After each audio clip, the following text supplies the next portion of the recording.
बिस्मिल्लाहिर्रहमानिर्रहीम, अस्सलाम वालेकुम। आज मैं आपके लिए कुछ ख़ास और कुछ स्पेशल लेकर आई हूँ। तो आप इसको चाय के साथ ये स्नैक्स के तौर पे बना सकते हैं और रमज़ान में तो ख़ुसूसी बना सकते हैं इफ्तारी के टाइम पे। लेकिन इससे पहले हमारे चैनल को सब्सक्राइब करें, लाइक करें और बेल आइकन के बटन को दबाना मत भूलिएगा।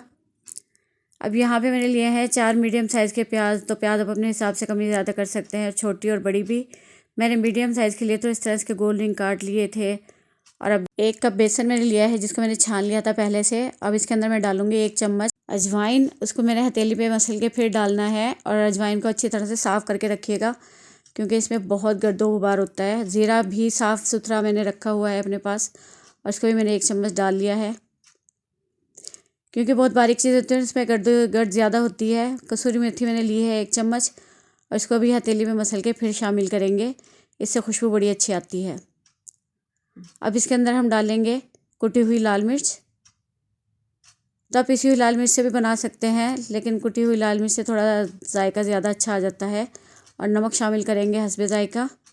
और इसके अंदर हम डालेंगे 2 चम्मच मैदा और 2 ही चम्मच कॉर्नफ्लोर। मैदे की 1 चम्मच हमारे से स्किप हो गई है, तो आप ध्यान से 2 चम्मच डाल लीजिएगा। इसको मिक्स करेंगे अच्छी तरह और इसका एक बैटर बना लेंगे पतला सा, लेकिन बहुत पतला भी नहीं होगा और बहुत गाढ़ा भी नहीं होगा। इसको हम इतना मिक्सचर को सॉफ्ट करेंगे कि ये आसानी से प्याज के ऊपर ठहर जाए। और इसके अंदर अब थोड़े से मसाले कुछ और जाएंगे। इसमें मैं डालूँगी हल्दी कलर के लिए 1 टीस्पून और आधा चम्मच पिसी हुई लाल मिर्च, क्योंकि जो मैंने कुटी हुई लाल मिर्च शामिल की है उसमें ज़्यादा तेज़ी नहीं है, इसलिए यहाँ पे मैंने इसके साथ पिसी हुई लाल मिर्च भी आधा चम्मच शामिल की है। अगर आपके पास कुटी हुई लाल मिर्च ज़्यादा तेज़ हो तो आप पिसी हुई लाल मिर्च मत डालिएगा।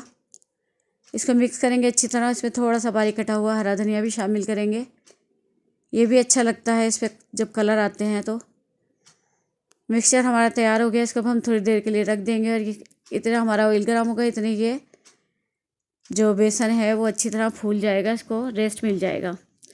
अभी प्याज के जो मैंने लच्छे बनाए हैं ये थोड़े मोटे बनाए हैं, तो आप भी इतने ही मोटे रखिएगा, इससे अच्छे भी लगते हैं, खूबसूरत लगते हैं। इससे ज़्यादा मोटे ना हो और इससे बारीक भी ना हो, ये बिल्कुल परफेक्ट साइज़ है। अब इसको हम बेसन में इस तरह से डिप करेंगे और कांटा चम्मच से उठा लेंगे। अगर आप हाथ से अच्छी तरह कर सकते हैं तो हाथ से कर लें। सारे रिंग्स हम बेसन में डिप करके इसी तरह डालते रहेंगे। मैं आपको हाथ से भी उठा के करके दिखाऊंगी।